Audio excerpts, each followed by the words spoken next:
Hey, assalamu alaikum everyone. The sideways continuation continues for SHIB, and right now the volume is kind of dropping a little bit, and we still have a technical target up to 3566, but it's pretty much sideways.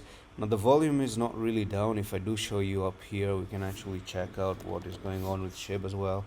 So if you look at SHIB for the past 24 hours here on Binance, probably you have $211 million, but this is still a drop, previously when SHIB was pumping up, when it went all the way up to 4535, it was actually with the volume of nearly $1 billion, even $1 billion plus, and right now you've actually dropped all the way down to $200 million.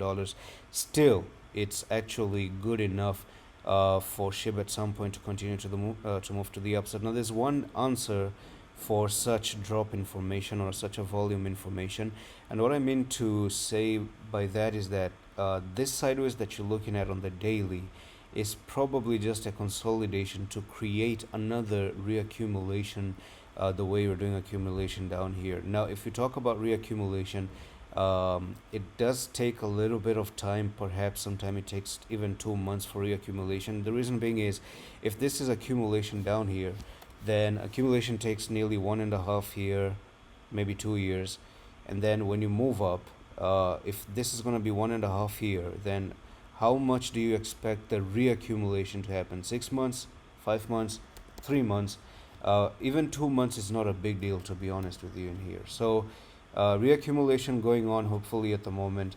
It's just a sideways movement to create another leg push to the upside. One thing that is amazing, of course, is that you do have this little bit of a triangle that you've already broken up, and it's still safe to say that eventually SHIB is still looking to go back up to 4417, back once again to where you cross. Take the stop losses placed here and actually continue all the way up to 7081, probably back to the all-time high, and also kill the zero, because that's my aim in life. And that's all for the video. I'm going to see you in the next one, office.